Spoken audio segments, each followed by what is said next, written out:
ខ្ញុំប្រាប់អ្នកថាកន្លឹះនៃសុខភាពទ្រព្យសម្បត្តិក្តីស្រឡាញ់និងសេចក្តីសុខមានស្រាប់នៅក្នុងខួរក្បាលរបស់អ្នកវាមិនមែនជាសំណាងនោះទេវាក៏មិនមែនជាមន្តអាគមនោះដែរប៉ុន្តែវាគឺជាអំណាចដ៏សម្ងាត់នៃចិត្តនៅពីក្រោយស្មារតីរបស់អ្នកហើយថ្ងៃនេះខ្ញុំនឹងបង្ហាញអ្នកអំពីរបៀបនៃការដោះសោចិត្តដែលនៅពីក្រោយស្មារតីរបស់អ្នកជាទូទៅចិត្តរបស់អ្នកមានពីរផ្នែកចិត្តដឹងដោយខ្លួននិងចិត្តដែលនៅពីក្រោយស្មារតីរបស់អ្នកMind and subconscious mind ចិត្តដឹងខ្លួនគឺជាផ្នែកដ៏ត្រឹមត្រូវប្រើហេតុផលនិងសេចក្តីសម្រេចចិត្តដ៏មុតមមដ៏មានការថ្លឹងថ្លែងសញ្ញោផ្សេងតែចិត្តនៅពីក្រោយស្មារតីវិញនោះទៅជាម៉ាស៊ីនអំណាចដ៏ពិតប្រាកដវាគ្រប់គ្រងទម្លាប់ជំនឿអារម្មណ៍ហើយវាដំណើរការពេញមួយថ្ងៃមួយយប់ដោយមិនឈប់សម្រាកនោះទេសូម្បីតែពេលដែលអ្នកគេងក៏ដោយអ្វីដែលអ្នកឃើញនៅក្នុងជីវិតថ្ងៃនេះវាគឺជាកញ្ចក់ឆ្លោះនៃជំនឿនៅក្នុងចិត្តនៅពីក្រោយស្មារតីរបស់អ្នកដែលគេហៅថា subconscious mind គំនិតជាអ្នកក្រអ្នកនឹងរស់នៅក្នុងភាពក្រីក្រគំនិតថាមានសុខភាពល្អអ្នកនឹងក្លាយជាមនុស្សដែលមានសុខភាពល្អចិត្តនៅពីក្រោយស្មារតីរបស់អ្នកវាហាក់បីដូចជាសួនច្បារអ្វីដែលអ្នកដាំវានឹងផ្ដល់ឲ្យអ្នកដាំក្របពូជអ្វីនោះអ្នកនឹងទទួលបានផលដើមនិងផ្លែនោះដាំការភ័យខ្លាចអ្នកនឹងទទួលបាននៅការថប់អារម្មណ៍ដាំនៅជំនឿអ្នកនឹងទទួលបាននៅអ្វីដែលអ្នកប៉ងប្រាថ្នានឹងជោគជ័យចិត្តនៅពីក្រោយស្មារតីរបស់អ្នកនឹងវាមិនចេះថ្លឹងថ្លែងថាអ្វីពិតឬមិនពិតនោះទេតែវាប្រកាសនឹងជឿថាអ្វីដែលអ្នកនិយាយឲ្យវាស្ដាប់ជារៀងរាល់ថ្ងៃនោះហើយគឺជាមូលហេតុដែលមនុស្សជឿថាពួកគេនឹងបរាជ័យគឺភាគច្រើនតែងតែបរាជ័យតែ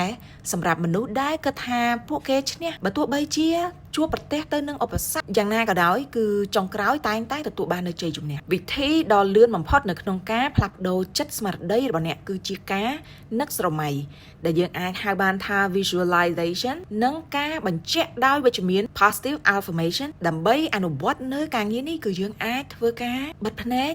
និងស្រមៃទៅកាន់អនាគតដែលអ្នកចង់បានឃើញវាមានអារម្មណ៍ថាវាឃើញអ្វីដែលអ្នកចង់មានដែលអ្នកចង់ទទួលបានផ្ទះដែលលោកអ្នកចង់នៅសួនច្បារនៃផ្ទះដែលអ្នកចង់ដាំផ្កានៅក្នុងសួនដែលអ្នកចង់បានក៏ដូចជាកន្លែងចតឡានដ៏ងាយស្រួលដែលអ្នកចង់បានសម្រាប់ទីធ្លាផ្ទះរបស់អ្នកក្រុមគ្រួសារដែលអ្នកចង់បានស្វាមីកូនភរិយាដែលអ្នកចង់ស្រមៃនិងគិតថាតែងតែចង់បានជារៀងរាល់ថ្ងៃប្រើអារម្មណ៍ថាអ្នកមានវារួចទៅហើយនឹងរស់នៅក្នុងវានៅក្នុងខួរក្បាលរបស់អ្នកនិយាយពាក្យបញ្ជាក់ដូចជាខ្ញុំជាមនុស្សជោគជ័យខ្ញុំមានសុខភាពល្អខ្ញុំត្រូវបានការស្រឡាញ់យ៉ាងច្បាស់លាស់យ៉ាងពិតប្រាកដយ៉ាងបរិសុទ្ធយ៉ាងមានទំនុកចិត្តធ្វើវាជារៀងរាល់ថ្ងៃចិត្តក្រោយស្មារតីរបស់អ្នកចាប់ផ្ដើមបង្កើតវាដាក់ការវិភាគសម្រាប់ខ្លួនឯងធ្វើវាជាប្រចាំរយៈពេល1ម៉ោងក្នុងមួយថ្ងៃបើសិនជាលោកអ្នកមានភាពមុតមមនៅក្នុងការអនុវត្តវាលោកអ្នកនឹងទទួលបាននូវជោគជ័យដើម្បីអនុវត្តប្រកបដោយប្រសិទ្ធភាពលោកអ្នកអាចច្របាច់បញ្ចូលគ្នារវាងទ្រឹស្ដីនេះជាមួយនឹងសៀវភៅអ្នកត្រូវការត្រឹមតែ1ម៉ោងប៉ុណ្ណោះក្នុងមួយថ្ងៃនៅក្នុងអេពីសូតទី3លោកអ្នកនឹងទទួលបាននៅភាពជាប់លាប់មួយហើយបូករួមជាមួយនឹងការធ្វើនៅការនឹកស្រមៃនិងការបញ្ជាក់ដោយវិជ្ជមាននេះចិត្តនៅពីក្រោយស្មារតីរបស់អ្នកអាចព្យាបាលរាងកាយបានផងដែរមនុស្សរាប់លានអ្នកបានជាសះស្បើយពីជំងឺដោយផ្ដល់ចិត្តឲ្យមានគំនិតគិតពីសុខភាពដោយការភ័យខ្លាចគ្រាន់តែជារូបភាពអវិជ្ជមាននៅក្នុងខួរក្បាលរបស់អ្នកប៉ុណ្ណោះបដូរវាទៅជាជំនឿហើយមើលថាជីវិតរបស់អ្នកអាចផ្លាស់ប្ដូរបានយ៉ាងដូចម្តេចអាចថាអ្នកចង់មានលុយច្រើនជាងមុនបញ្ឈប់ការនិយាយថាខ្ញុំក្រណាស់ជំនួសឲ្យពាក្យថាលុយហូរចូលមកកាន់ខ្ញុំបានងាយខ្ញុំមានចំណូលចូលពីគ្រប់ច្រកខ្ញុំមានលុយចំនួនប៉ុន្មានដែលអ្នកចង់បានកំណត់នៅចំនួនឲ្យបានច្បាស់លាស់និងពេលវេលាដែលអ្នកគួរនឹងទទួលបាន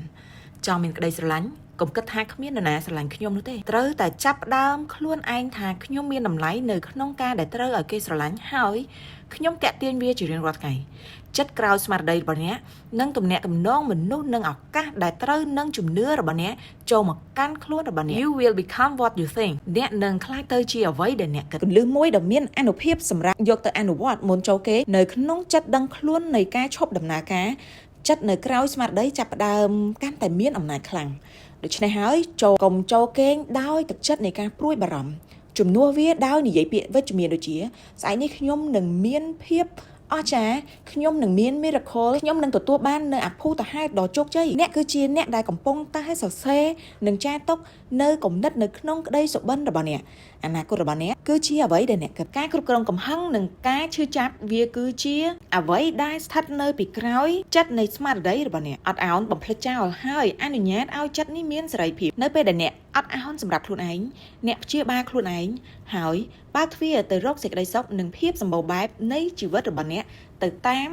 អំណាចនៃការអនុវត្តរបស់អ្នកផងដែរចូលចាំថានៅពីក្រោយចិត្តនៃស្មារតីរបស់អ្នកគឺតែងតែស្ដាប់វាដោយមិនមានហេតុផលដោយមិនមានជំនឿដោយមិនមានការវែកញែកអ្វីទាំងអស់អ្វីដែលអ្នកគិតជឿនិងនិយាយជាញឹកញាប់នោះហើយគឺជាជីវិតរបស់អ្នកចូលសួរទៅកាន់ខ្លួនឯងថាថ្ងៃនេះអ្នកកំពុងតែដាំគ្រាប់ពូជអ្វីនៅក្នុងចិត្តរបស់អ្នកដូច្នេះហើយអ្នកក៏ប្រកាសជាអាចនឹងទទួលបាននៅចម្លើយថាផលដែលអ្នកទទួលបានគឺជាអ្វីដូចគ្នាជំនឿថ្មីមួយដែលអ្នកនឹងដាំនៅក្នុងចិត្តនៅពីក្រោយស្មារតីរបស់អ្នកថ្ងៃនេះតើជាអ្វីទៅចិត្តអ្នកគឺជាអំណាចដ៏អស្ចារ្យបំផុត Your mind is your greatest power use it wisely ចិត្តរបស់អ្នកគឺជាអំណាចដ៏អស្ចារ្យបំផុតរបស់អ្នកប្រើវាឲ្យពោរពេញទៅដោយប្រាជ្ញាសូមអរគុណសម្រាប់ការតាមដានស្ដាប់ជួបគ្នានៅប្រធានបទបន្ត